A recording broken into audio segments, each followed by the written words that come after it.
So we're in Clovis, California. We just finished installing a 50-gallon natural gas water heater. Starting at the top, you can see back up in there we got a brand new valve installed. That's a Watts 3/4 inch full port ball valve, quarter turn on, quarter turn off, and that's tied in right into your galvanized pipe stubbed out of the wall, that's yours. And then a little brass nipple Falcon stainless steel connector down to a brass extension. Over on this side, the nipple that was in there, or the pipe nipple that was stubbed out of the wall, was corroded on the end, and so we put a new one in for you. Falcon stainless steel connector down to a brass extension. Over here, this relief valve comes with the unit. That's pressure and temperature relief, little nipple. Then of course another Falcon stainless steel connector down to your existing pipe in the wall, and that's just a drain line. It's a safety feature. Temperature pressure gets too high and that'll pop off and drain to the outside of the building. Upper third, adjustable straps. Lower third, adjustable straps.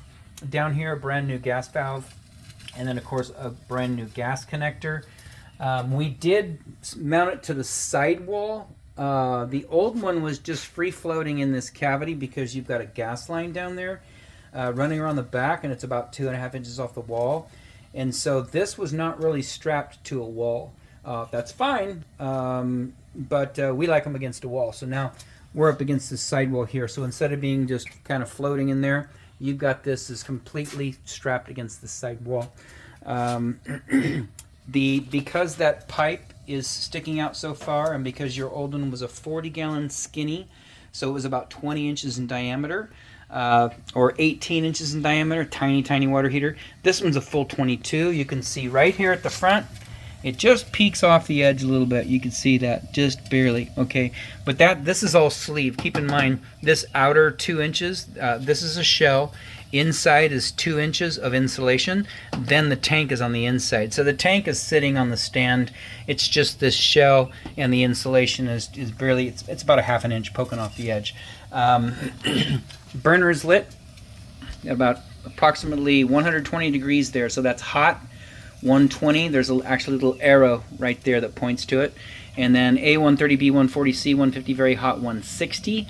At hot, 120, probably you could stand 5, 6, 7 minutes, full 120 degree water before we begin to scald. At B140, 3 seconds, 3rd-degree burns, going to the hospital. So anywhere in between there is acceptable. EPA, Environmental Protection Agency, says 120 for safety. B140, that's the CDC, Center for Disease Control. They want it at 140 to prevent any kind of bacteria growing in the tank. In the event that you go on vacation, you leave it here and it stagnates and you get bacteria in there. It has been linked to Legionnaire's disease, but I don't read articles much about how someone got sick from their water heater. Most people are home and they have water constantly going through it. So anyways, you can decide what you like there. As you raise temperature, you also raise pressure. Keeping in mind your plumbing system is, I think you told me maybe it was 30 years old, maybe older. And so it's all galvanized. So if you do raise that temperature up, you are creating more pressure on the existing piping and could cause a problem. So, and it's all galvanized, so that's problematic as it is. So anyways, everything here looks good. Outside of that, this installation is done.